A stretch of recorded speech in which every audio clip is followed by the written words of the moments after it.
very first mind that made all these fingerprints and to make something out of nothing is the perfect definition of creation. But that infinitely simple being that can only say I am, obviously must have created out of nothing. Otherwise, there must again something before and then something before that. And we are back to the number one question.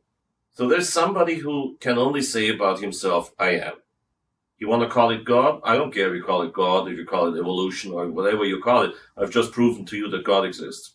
Now that I've proven to you that God exists, only now I will add that, by the way, Vatican I pronounced it a dogma that the human being, applying only his reason, can discover God.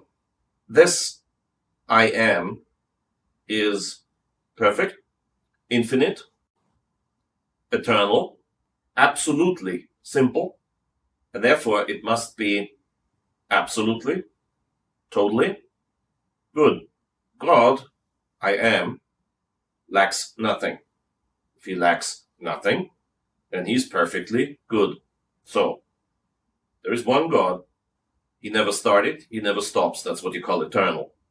There can nothing be added, nothing being taken away. That's what you call infinitely simple or absolutely simple.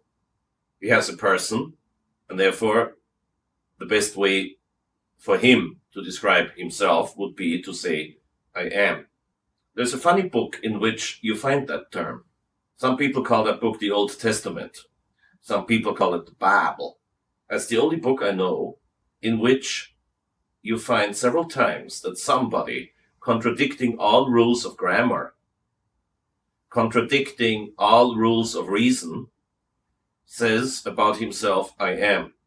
I don't know if that book is true. However, there is a point in that book where some bearded old man goes up to a mountain, finds a thorn bush that's glowing, pretty incredible story, tall story, and out of that bush comes a voice and talks to him. Of course, he scratches his head and says, yeah, sounds good to me, but whom am I talking to? And the answer is, I am who am. That doesn't make sense, unless we have discussed what we discussed. That burning thorn bush obviously was claiming to be God.